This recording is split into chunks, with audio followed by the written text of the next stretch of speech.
This is not a hero's tale. It is the story of the man who was meant to lose, and refused. From the day my stepbrother entered Blackmoor, destiny chose him. He was the golden son, gentle, admired, untouchable. And I was the shadow. If he stumbled, I was blamed. If he wept, I was punished. If he shone, I was cast aside. My grandmother tried to warn me before she died. She said our fates could not share the same roof. I did not understand then. But when love was stolen, when my home burned, when I learned the world itself bent to protect him, I stopped trying to be good. If the story demanded a villain, then I would become one worthy of fear. And I would not merely fight the hero. I would rewrite him. The letter I left upon my father's oak table bore only a single line. To the abyss with thy golden prince. I depart.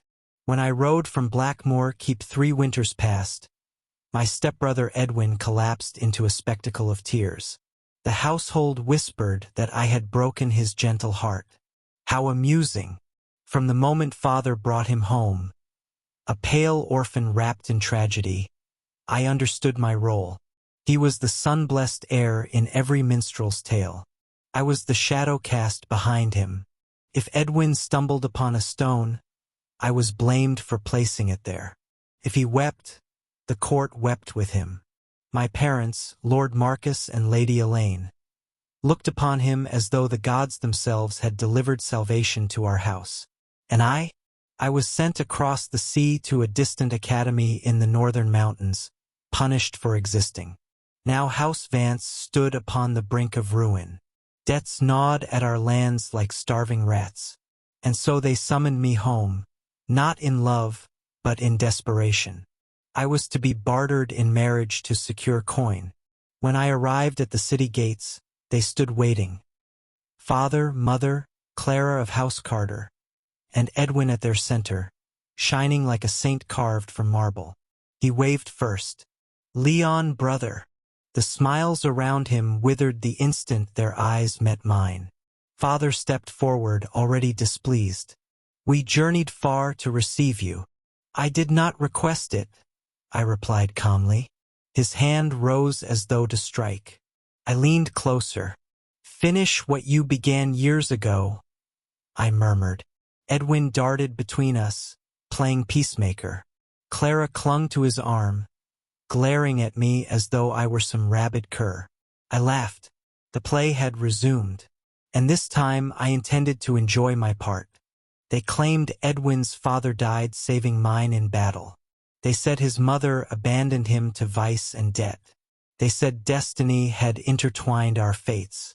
What they did not say was that from the hour he entered Blackmoor, everything of mine became his. My chamber, my tutors, my betrothed. Clara and I had been promised since cradle days. She once chased fireflies to weave them into a lantern for my birthday. She once swore before the chapel altar that she would stand beside me always. 1 month after my 18th name day, she renounced our engagement before half the nobility. I was blind, she declared. Now I have found true virtue. She stood beside Edwin when she said it. I watched from the crowd, a ring of my own design still warm in my pocket. When I sought comfort, my parents called me jealous. They threw a feast celebrating Clara's new devotion to my brother. That was the night I awakened, not from sleep but from illusion. I saw it clearly. This realm was a tale already written. Edwin the virtuous, Leon the envious villain. Very well. If I must wear horns, I shall grow them proudly. I began quietly at first. When Edwin performed at the Harvest Festival, praised as a musical prodigy, I purchased influence among the judges. His final score collapsed like rotten timber. When he sought election among the young nobles, I flooded the ballots with gold. When father gifted him a prize stallion, I set it loose into the wilds. Each outrage earned gasps, curses, condemnation. And yet, I felt alive. For the first time, I was not reacting. I was choosing. Let the golden sun shine. I would become the storm that tests the sun. Before Edwin ever crossed the threshold of Blackmoor, my grandmother sensed the fracture in fate. On the eve of his arrival, she rode unannounced to the keep. I remember her silver hair unbound, her cane striking the stone floor like a judge's gavel. "You shall not raise this boy," she told my father without preamble. Father laughed. "Mother, you are mistaken. He is but a child." She did not laugh. "His misfortune is not the danger. His destiny is." None of us understood her meaning. Edwin stood there small and trembling, eyes wet with rehearsed sorrow. My mother embraced him protectively, already enthralled. Grandmother's gaze fell upon me. "Pack your things," she whispered later that night. "You come with me." I thought it an adventure. I did not see Father ordering my belongings removed from my chamber before I had even departed. Halfway to her estate, a carriage came thundering from the crossroads.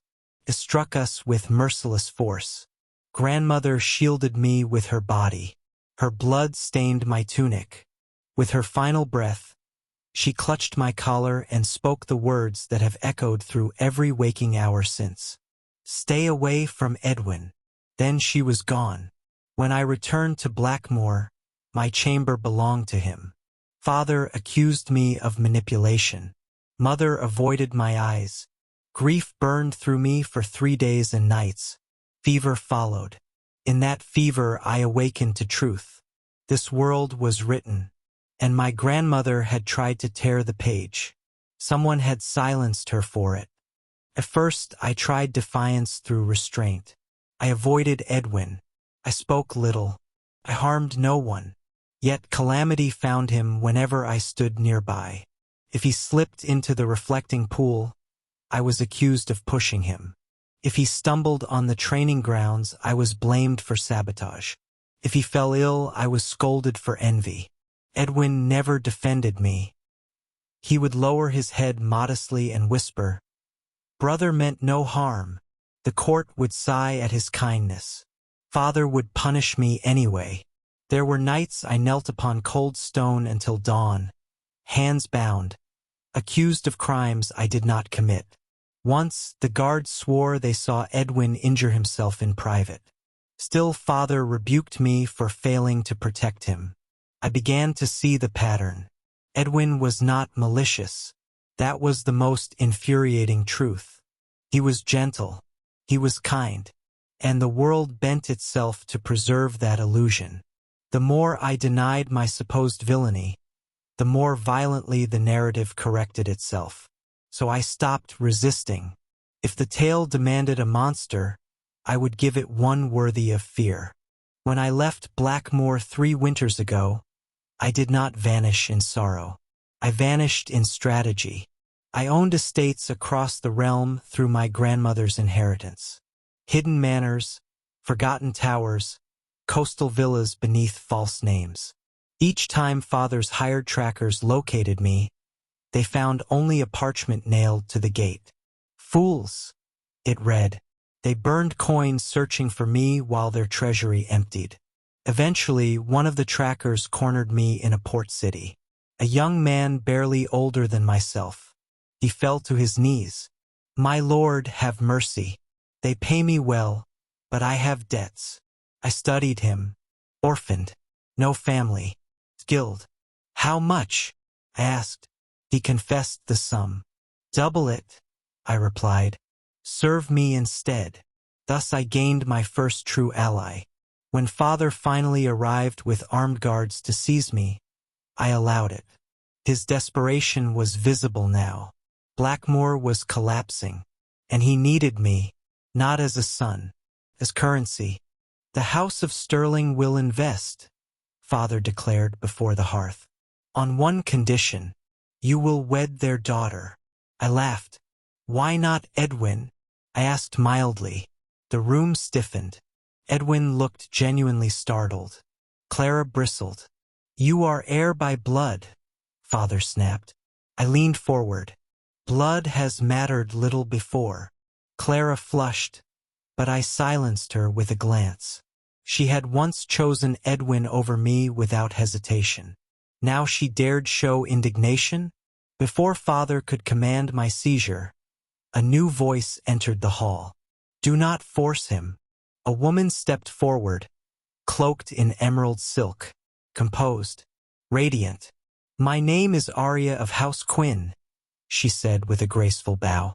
I offer twice sterling's sum. Allow me courtship instead. The hall fell silent. Father agreed with humiliating speed. As she passed me, Arya whispered softly, I am here to save you. Save me? I studied her carefully.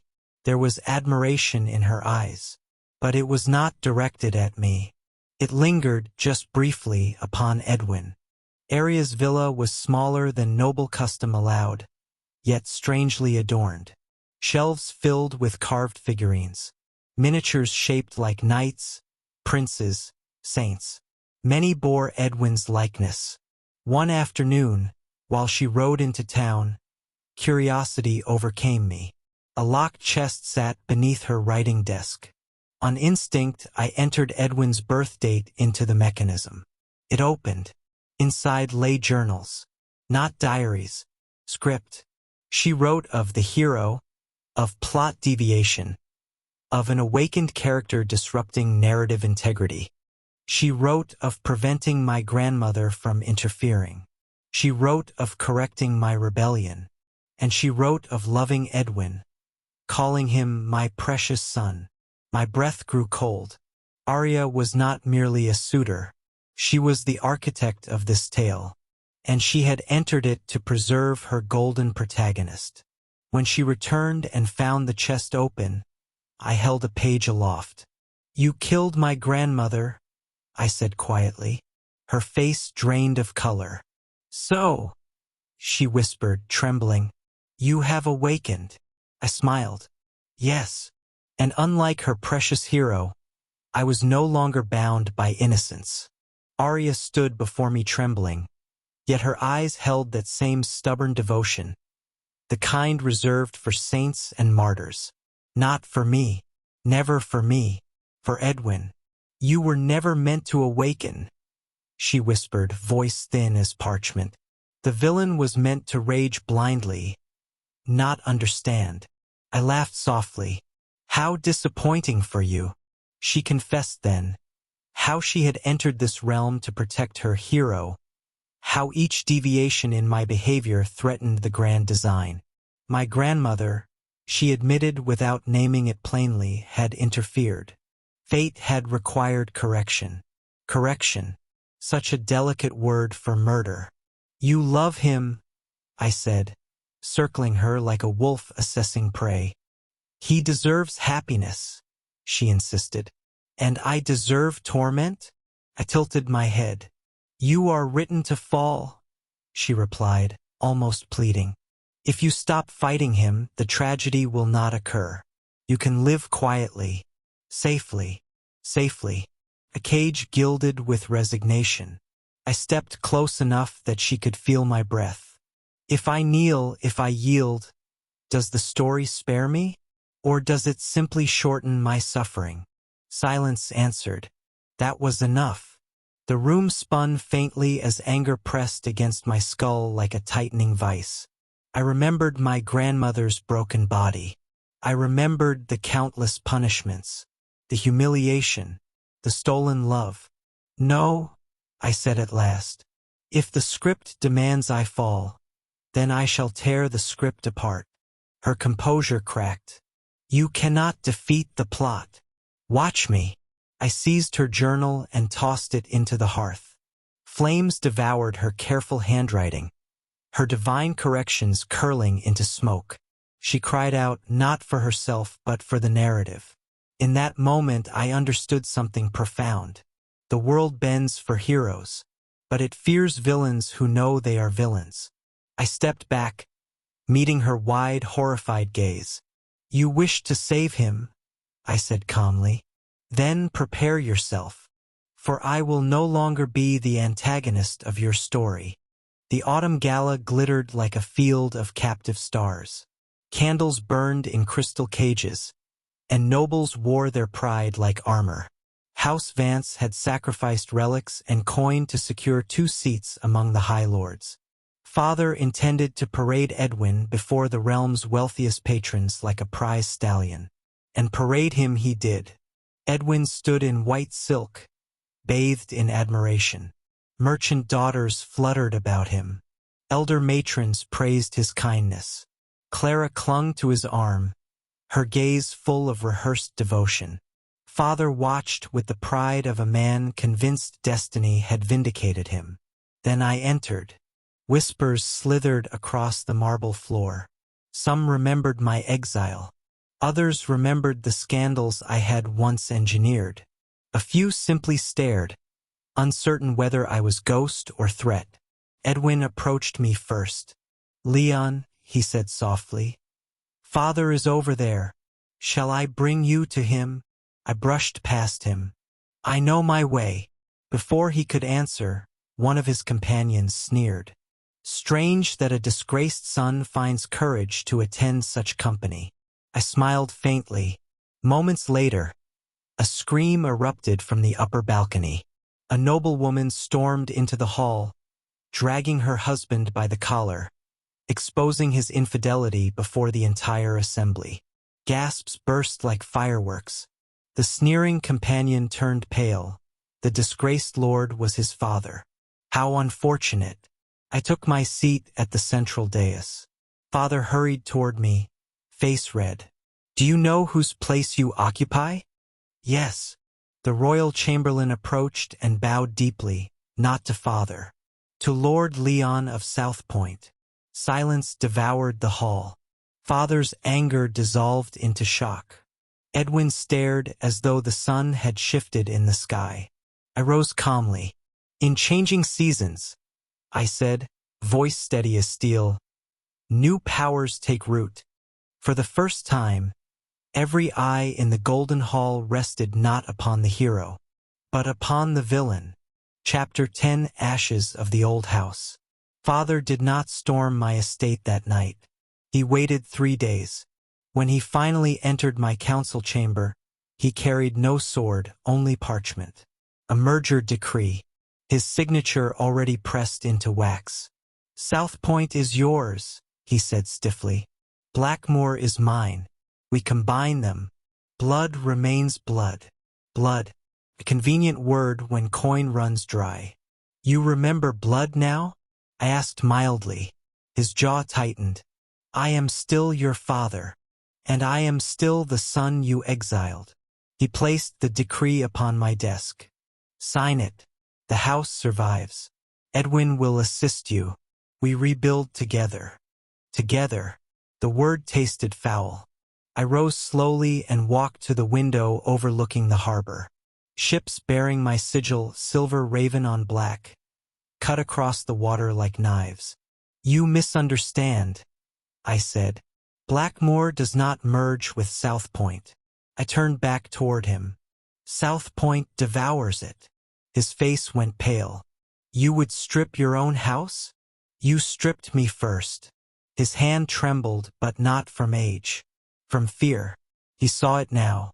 The shift of power. The reversal of roles. "You owe loyalty," he hissed. "I owe survival." Silence thickened between us. Finally, I rang a small bell on my desk. 2 guards entered, not his but mine. "Escort Lord Marcus safely to his carriage," I ordered. "Ensure he does not wander into areas beyond his clearance." He stared at me as though seeing a stranger. Perhaps he was. As he was led away, he spoke only once more. "You will regret this." I sat back in my chair. "No," irraplia sufli. "I will finish it." Arya returned to me not with fury, but with composure. She requested audience at twilight. I allowed it.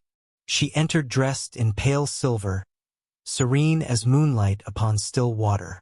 If not for the faint tremor in her hands, one might have mistaken her for untouchable nobility.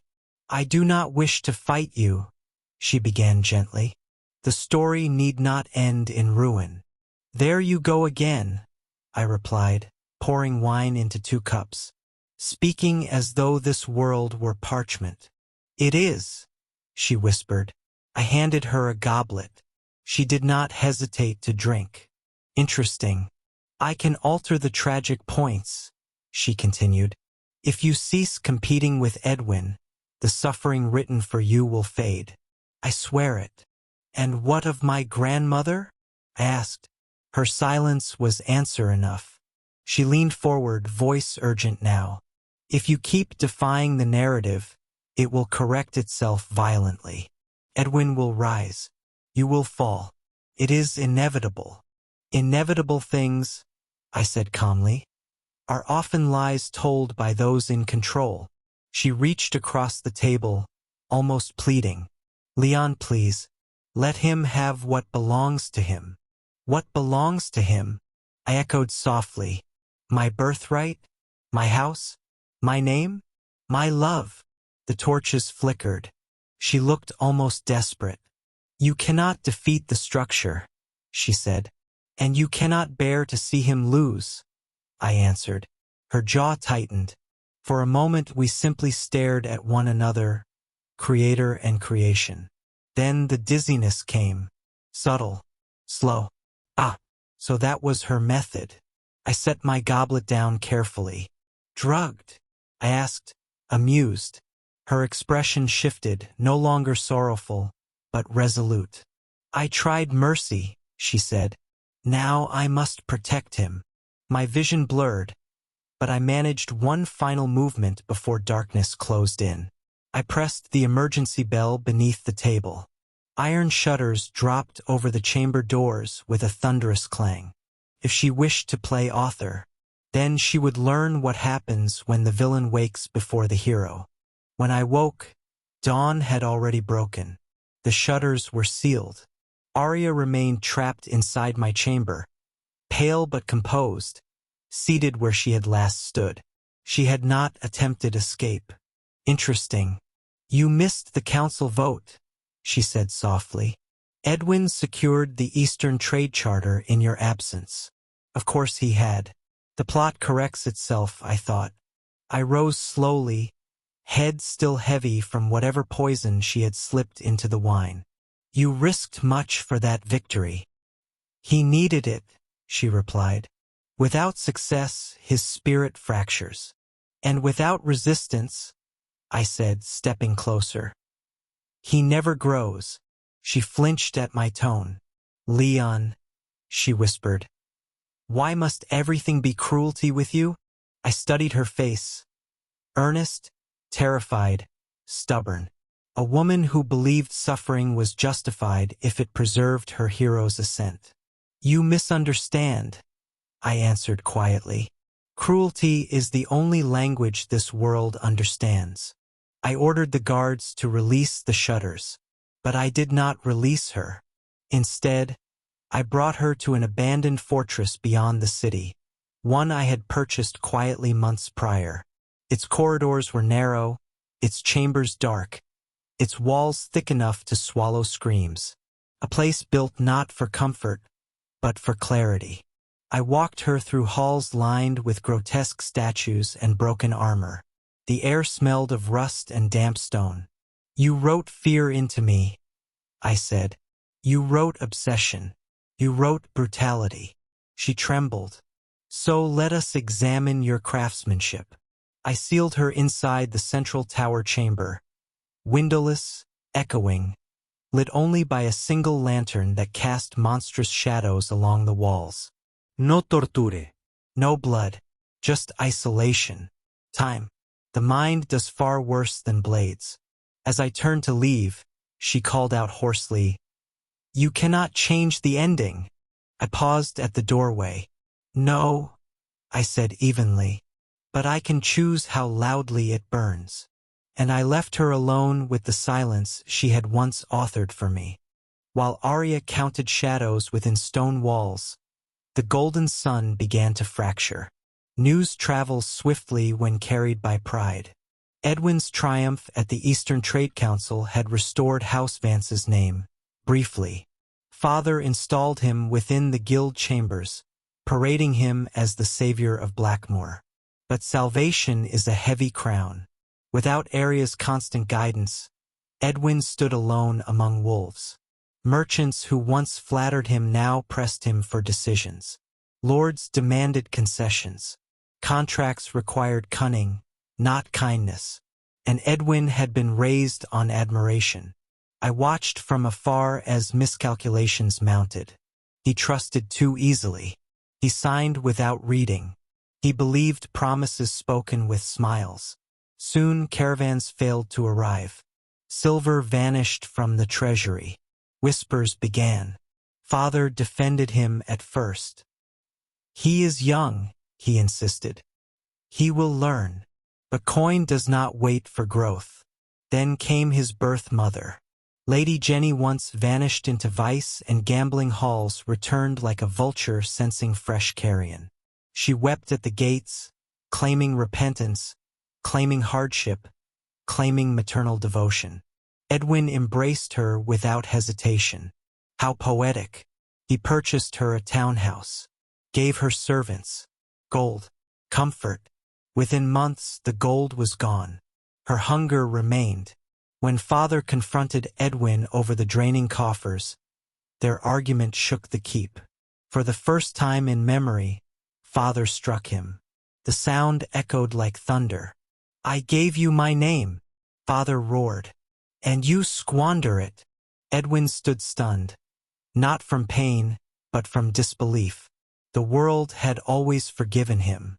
Now it did not. That night he came to me. No guards. No pride.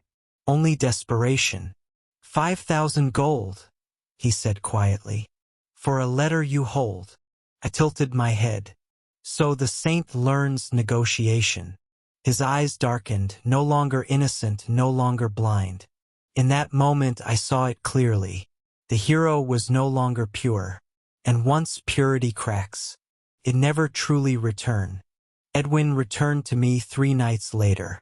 Not as brother, not as rival, as a man cornered. The candlelight in my chamber revealed what pride had long concealed. Dark circles beneath his eyes, hands unsteady, the faint scent of wine clinging to his breath. "You have something that can destroy us," he said quietly. "Destroy you," I corrected. He did not argue. Jenny's debts had grown monstrous. Gambling dens whispered her name with laughter. Creditors began circling Blackmoor once more. Father's patience had thinned to thread.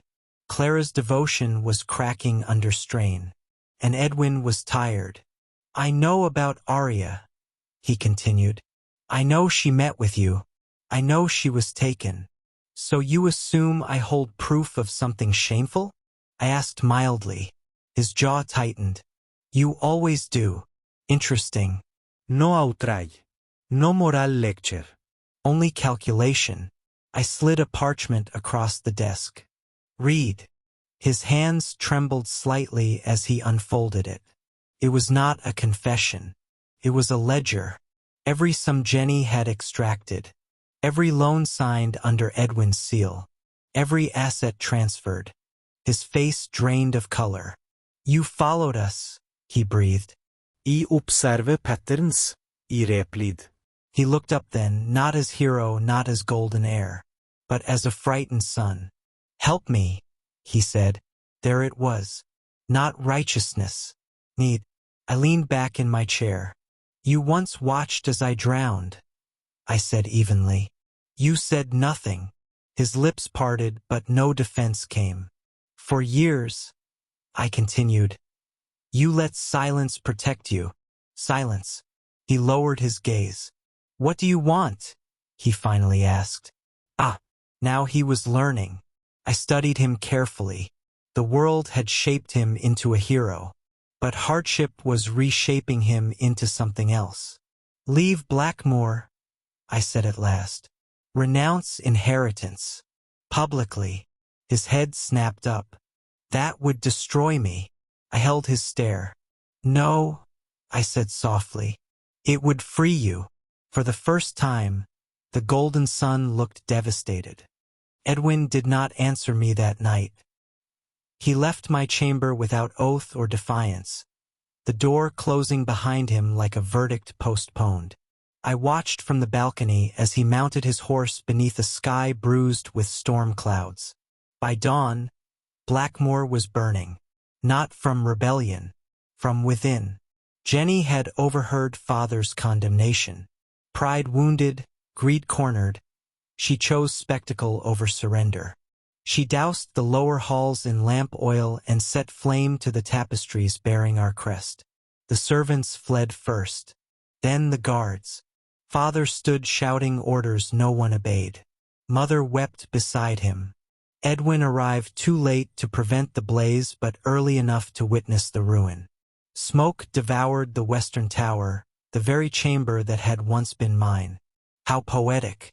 Through the chaos, Jenny shrieked accusations, claiming betrayal, claiming entitlement, claiming that if she could not profit from Blackmoor, none would. Flames answered her. In the confusion, she attempted to flee with a chest of silver. A collapsing beam struck her shoulder. She fell, pinned, screaming for Edwin. He froze. For years he had rushed to save everyone. This time he did not move. Not until guards dragged her free and bound her in irons. The fire consumed half the estate before rain finally drowned it. By sunset, Blackmoor Keep was a skeleton of charred stone. Father stood amid the ruins like a dethroned king. Edwin remained silent at his side, soot staining his once pristine white cloak. I approached only when the smoke had thinned. "Tragedy," I said quietly. Edwin looked at me not with hatred, not with innocence, but with something harder. "I will not run," he said. Interesting. The hero had chosen to stay within the ashes. Good, because ashes are fertile ground for monsters. Blackmoor stood half-ruined, its banners reduced to cinders. Yet ruin does not humble all men equally. Father retreated into bitterness, mother into silence. But Edwin changed. He no longer sought admiration in the marketplace, no longer smiled easily among nobles. He walked the scorched courtyards alone, speaking little, observing much. Pain had stripped him of softness, and something sharper was forming beneath. Within weeks, word spread that he had begun consolidating what little remained of Father's loyalists. He met privately with captains of trade caravans. He visited lenders without announcement. He dismissed servants who whispered too freely. The Golden Sun was learning. Too quickly. One evening he came to South Point uninvited. "No escort.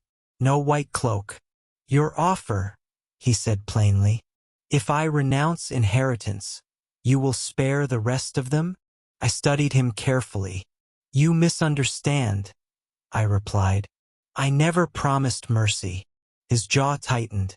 "You wanted me to walk away. I wanted to see if you could." Silence hung heavy between us. "I will not be your puppet," he said quietly. A faint smile touched my lips. "You already were someone else's." He flinched but did not deny it. Then, for the first time in our lives, he looked at me not as brother, not as rival, as equal. "You think you've won," he said, "but destruction spreads." "Indeed," I agreed, "and it spreads from you." He stepped closer. "If I fall, Leon, I will not fall alone." There it was. Not innocence, not righteousness. Resolve. The hero was gone. In his place stood a man forged by humiliation, loss, and fire. And I realized something unsettling. I had wanted him to break. I had not expected him to sharpen. The story was no longer predictable. Good. I have always preferred uncertainty. It makes the ending far more interesting. When heroes harden, they seek allies. Edwin found his in unexpected places. Former creditors who once mocked him now whispered counsel behind closed doors. A handful of lesser lords, men resentful of South Point's rising influence, began appearing at his side. Not openly, not yet, but often enough to suggest intention. He was building something, not admiration, resistance. My informants reported late-night meetings in the eastern wing of the burned keep. Letters sealed in unfamiliar wax. A courier intercepted near the northern pass carrying a proposal for military partnership. Military. Interesting. I summoned my spy master. Does he believe he can challenge me? I asked. He believes, the man replied carefully, that you underestimate him. Perhaps I did. Weeks later, a merchant fleet loyal to South Point was ambushed along the river crossing near Blackmore territory. Supplies seized, crews beaten but spared. A message had been carved into one of the ship masts. The raven can bleed. Crude, but effective. I smiled when I heard it. The golden sun had finally drawn steel. I rode to Blackmore unannounced. He met me in the ruined courtyard, where weeds now crept through cracked stone. You escalate quickly, I said. You taught me efficiency, he answered. We circled each other slowly, two men no longer pretending brotherhood. Was the fleet necessary? I asked. You left us nothing, he replied. You burned the roots. I exposed rot, I corrected. And now rot fights back. His voice was steady. No tremor. No pli. Behind him stood not admirers but soldiers. Not many. Enough. You believe this ends with you restored, I said quietly. No, he answered. It ends when you fall. There was no hatred in his eyes, only conviction. I felt something unfamiliar then, not fear, anticipation. The hero had picked up a blade. At last the game felt worthy. War does not begin with armies. It begins with decisions. While Edwin gathered restless lords and bruised pride beneath Blackmore's scorched towers, I prepared differently. I adopted a boy. His name was Ash. He had lost his mother months earlier in a market riot sparked by Clara's reckless temper. The woman had fallen upon stone and never risen. The court declared it misfortune. The crowd called it accident. The boy called it murder. I saw myself in his eyes the first day we spoke. Grief sharpened into purpose. Do you hate them? I asked him quietly. Yes, he answered without hesitation. Good. I did not raise him with affection alone. I gave him tutors, strategy, history, steel. A villain must not merely destroy. He must build successors.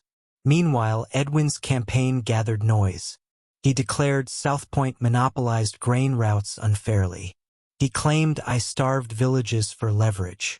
Bold, false, effective. Some merchants defected. A few captains refused my banners. The raven could bleed indeed. I rode through the western provinces personally, reopening contracts, lowering tariffs, ensuring loyalty was purchased with fairness instead of fear. Ash rode beside me, silent, absorbing everything. Why not crush him now? He once asked as we watched caravans unload beneath South Point's docks. Because, I replied, a fallen hero becomes martyr, and a broken hero becomes proof. He nodded thoughtfully. News soon arrived that Edwin sought alliance with the northern militias, men hardened by border skirmishes. So the Golden Sun now played at war. Very well. If he wished to test strength against cunning, he would learn what happens when a villain plans 3 moves ahead. And this time I would not merely win. I would ensure the lesson endured beyond both of us. The northern militias answered Edwin's call, not with banners of glory, but with iron and hunger. They marched beneath gray skies, their armor dented, their loyalty purchased by promises of restored trade and shared authority. He had learned well. When word reached me that Blackmore's outer roads were fortified and South Point caravans denied passage, I did not send envoys. I sent silence. For 3 weeks, I redirected grain routes southward. River tolls doubled for any merchant bearing Edwin's crest. Contracts quietly dissolved. Loans were called in. War need not roar, can suffocate. Blackmore felt it first in its markets, then in its barracks. Soldiers cannot eat loyalty. Edwin attempted a bold stroke, marching his militia to seize the western granaries outright. I allowed them to arrive, allowed them to occupy, allowed them to believe victory tasted near. Then I revealed the truth. The granaries were empty. The grain had moved days before under Ash's supervision.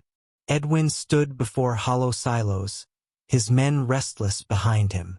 Supplies dwindling, winter approaching. I rode out to meet him on the frost-covered plain. No armies clashed, no blades crossed. Just two figures facing each other across brittle grass. You starve your own lands to spite me, he accused. No, y Kurakta calmly. I starve rebellion. His jaw tightened. You think this ends with me broken? No, I said softly. It ends with you choosing. The wind carried ash from distant hearths between us.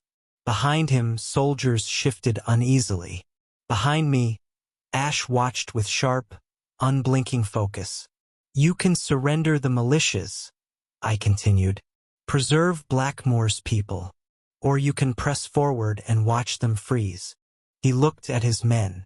For the first time, I saw hesitation not born of fear, but of responsibility. The hero had wanted glory. Now he held consequence. The siege was not of stone walls.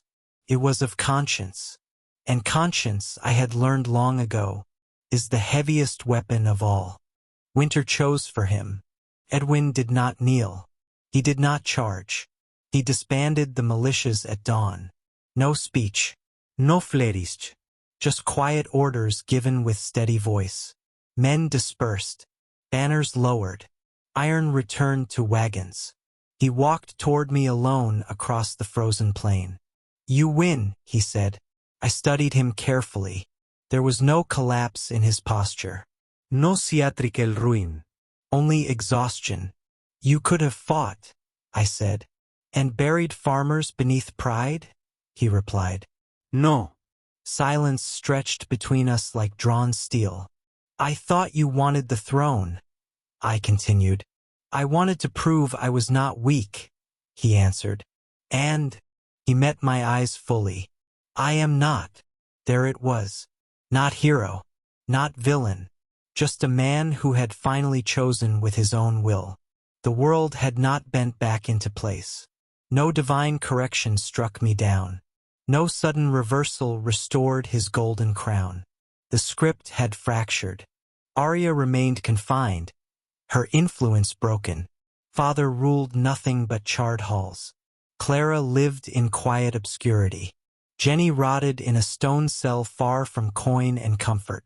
And Edwin left Blackmore that day without inheritance, without title, without chains. Ash stood beside me as we watched him disappear along the northern road. Is it over?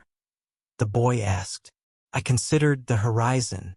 Stories never end, I said. They transform.